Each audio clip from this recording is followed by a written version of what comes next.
Hello students, welcome to your physics class. Yesterday I have sent you a video on this topic, moment of inertia. What is the moment of inertia?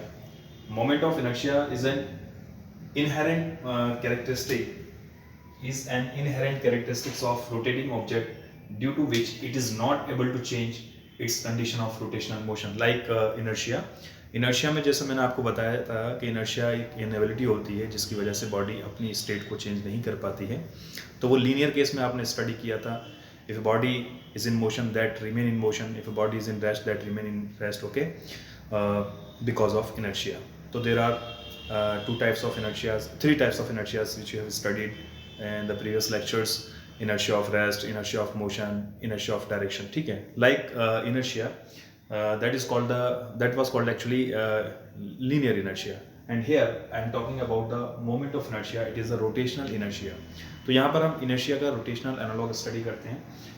When we talk about the rotational motion, we understand this moment of inertia which is directly proportional to the mass and directly proportional to the square of the radius. Here we have taken 5-spoke ring. The total mass spread in this ring is m, and let the radius of this ring is r.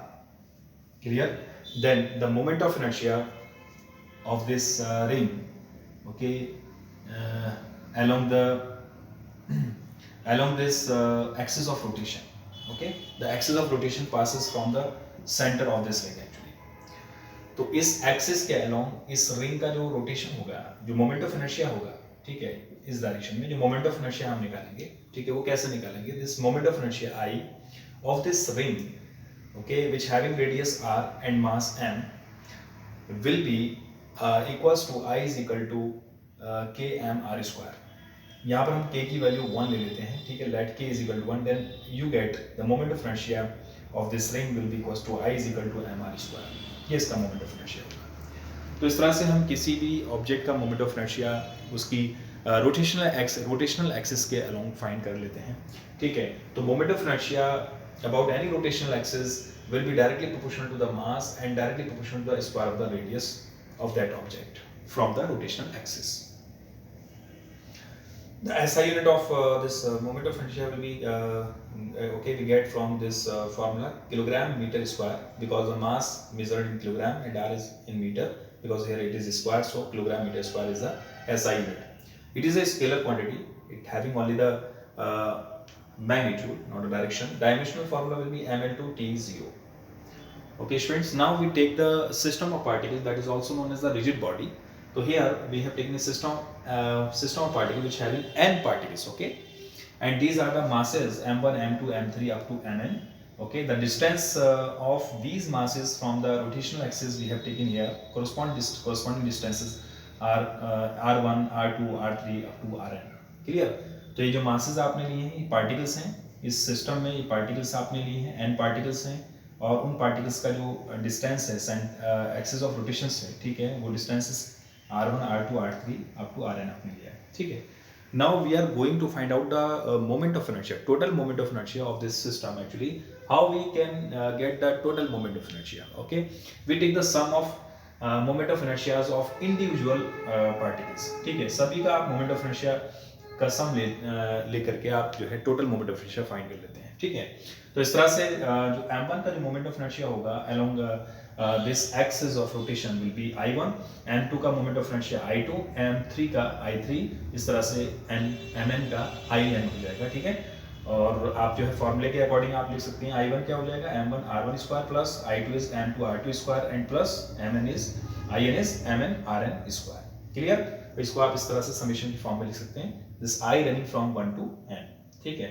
तो जो total particles हैं n particles हैं, तो इस तरह से जो है हम इसको समेशन की फॉर्म में हम लिखेंगे, जनरल फॉर्म में हम लिखेंगे where I running from 1 to n. जब आप इसको पुट करते जाएंगे I की value up to n, then you will get all these terms. Okay, when you put I is equal to 1, then you will get m1, here it is mi-ri, okay, then you will put I is equal to 1, then you get this first term, then plus इस rotation का means क्या होता है कि हम I की value 1 से n तक पुट करेंगे और सभी का सम लेना है. ये इसका रोटेशन का मतलब होता है समेशन का, ठीक है. तो इस तरह से हमें m1 r1 स्क्वायर, फिर सेकंड मिलेगा I is equal to 2 put करेंगे तो m2 r2 स्क्वायर, फिर I is equal to 3 put करेंगे तो m3 r3 स्क्वायर. इस तरह से हमें n टर्म्स इसके मिल जाते हैं, ठीक है. तो हम इस पूरे एक्सप्रेशन को इस फॉर्म में, शॉर्ट फॉर्म में हम लिख सकते हैं। क्लियर? एक क्वेश्चन मैंने यहाँ पर लिया है, न्यूमेरिकल वहाँ यहाँ लिया है, find out the moment of inertia mi of the given system of 3 particles. This system having only 3 particles. Particle A having mass 1 kilogram, particle B the mass is 3 kilogram, particle C का mass 2 kilogram. Distances given है, A particle का distance rotational axis से 2 metre है, B particle का distance rotational axis से 1 metre है और C particle का डिस्टेंस रोटेशनल एक्सिस से 3 मीटर है। Okay, now you are going to find out the total moment of inertia of this given system. तो I is equal to, we'll take the sum of individual inertias which will be I1, I2, I3 and I1 will be what? I1 is the moment of inertia of A, so it will be mr square. M is 1 kilogram and r is 2, so 2 square, plus I2, this is the part moment of inertia of B, so it will be 3, mass is 3 m, okay, and r is 1, so 1 square, plus this I3 is the moment of inertia of particle C, so it will be 2, mass is 2 and r is 3, so 2 into 3 square. Okay, finally you get 4 plus 3 plus 18, 25. तो moment of inertia कितना हो जाएगा system का? 25. Clear? और इसका unit है, वो unit भी आप लिख लीजिएगा। मोमेंट ऑफ इनर्शिया का यूनिट क्या है? Kilogram metre square, kilogram metre square. Clear? क्योंकि आपको यहाँ पर मास किलोग्राम में दिया है और डिस्टेंस जो है या रेडियस जो दे रखी है एक्सिस ऑफ रोटेशन से, वो कितना दे रखा है? Distance radius axis of rotation से डिस्टेंस दिया हुआ आपका 2 metre. Clear? This is the unit. Now students, I will discuss about the theorems. There are 2 theorems. One is the perpendicular axis theorem and the other one is parallel axis theorem. I have not taken the proof here. Actually, I have taken only the statements of perpendicular and parallel axis theorem. Here we have taken a plane object. This is a plane object actually, and these are 3 axes. This z axis outward to the plane like this. This is normal to the plane. This z axis is normal to the plane, and other 2 axes x and y. These 2 axes are perpendicular to each other and lies in the plane. Lie in the plane. ये दोनों axes x और y आपस में एक दूसरे के perpendicular भी हैं। यहाँ देखेंगे आप, ये 90 डिग्री एंगल है, दोनों perpendicular हैं और plane में लाई करती हैं। ठीक है, एक plane आपने लिया है तो इस plane में 2 axes plane में लाई करती हैं और एक axis जो है वो outward to the plane है, plane के normally है। Clear? Then we'll find what will be the moment of inertia along this axis. ठीक है, the moment of inertia along z axis will be equal to the sum of moment of inertias along x and y axes. Clear? तो Iz equal क्या होगा? Iz equal होगा Ix और Iy के sum of Ix and Iy. Ix क्या है? Ix is the moment of inertia of this mass m. जो आपने point mass लिया है, ये एक पॉइंट है, पार्टिकल P है जिसका मास m है। ठीक है, और इस मास का आप जो है मोमेंट ऑफ इनर्शिया निकालने जा रहे हैं किसके अलोंग? z एक्सिस के अलोंग। कैसे निकालेंगे? इसके लिए आपको मालूम होना चाहिए moment of inertia along x axis of this mass end moment of inertia along y axis of this mass actually. तो मास, इस मास का मोमेंट ऑफ इनर्शिया y और x के अलोंग आपको मालूम होना चाहिए।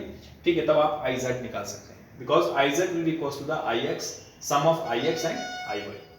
So here this z is the perpendicular to the plane body and xy axes are 2 mutually perpendicular axes lying in the plane of the body, intersect z axis at O. Okay, z को O point पर intersect करती हैं दोनों axes। ठीक है, ये तीनों ही एक सिंगल पॉइंट पर हैं, x y z तीनों axes एक सिंगल पॉइंट O पर intersect करती हैं। ठीक है, तो these 3 axes intersect to each other at O. समझ में आ गया होगा स्टूडेंट्स? सेकंड केस ये भी हो सकता है कि सपोज करिए आपने x को परपेंडिकुलर लिया है किसके? प्लेन बॉडी के। अगर आप x को z की जगह अगर x को परपेंडिकुलर लेते हैं तब अदर 2 एक्सिस जो होंगी y और z वो प्लेन में लाई करेंगे। ठीक है, तो इस बार हमने x को परपेंडिकुलर प्लेन लिया है, then x and y and z lie in the plane, then what will be Ix? तो जो आउटवर्ड टू द प्लेन है एक्चुअली उसके अलोंग मोमेंट ऑफ इनर्शिया कितना होगा? Process will be same and formula will be same. The outward axis के along जो moment of inertia होता है एक्चुअली वो प्लेन में जो एक्सिस लाई करती हैं उन दोनों के मोमेंट ऑफ इनर्शिया के सम के इक्वल होता है, यानी Ix इज इक्वल हो जाएगा Iy प्लस Iz। सिमिलरली अगर y परपेंडिकुलर है to the plane of the body, ठीक है, plane body and xz lie in the plane, then Iy is equal हो जाएगा Ix प्लस Iz। इस तरह से स्टूडेंट्स ये 3 फार्मूलाज बनते हैं। ठीक है, इन तीनों फार्मूलाज को याद रखिएगा। जब z परपेंडिकुलर है प्लेन बॉडी के तब उसके इसमें फॉर्मूला ये होगा, जब x परपेंडिकुलर प्लेन बॉडी के तब फॉर्मूला ये होगा, जब y परपेंडिकुलर है तब फॉर्मूला ये होता है। ठीक है, पैरेलल एक्सिस थ्योरम क्या होती है? सपोज करिएगा एक हमने ये प्लेन बॉडी ली है, ठीक है, और इस प्लेन बॉडी पे हमने एक एक्सिस ली है जो कि सेंटर से पास होती है, जहां पर सेंटर ऑफ मास लाई करता है। सपोज करिए इस पॉइंट पर सेंटर ऑफ मास लाई करता है, ठीक है, तो moment of inertia centre of mass के अलोंग ICM होता है, ठीक है, या आप कह सकते हैं the moment of inertia along the axis which passes from the center of mass will be ICM। ठीक है, तो उसको हम ICM कहते हैं, जो सेंटर ऑफ मास से एक्सिस पास होती है उसके अलोंग जो मोमेंट ऑफ इनर्शिया होगा वो ICM होगा। ठीक है, अगर सपोज करिए कि हम अदर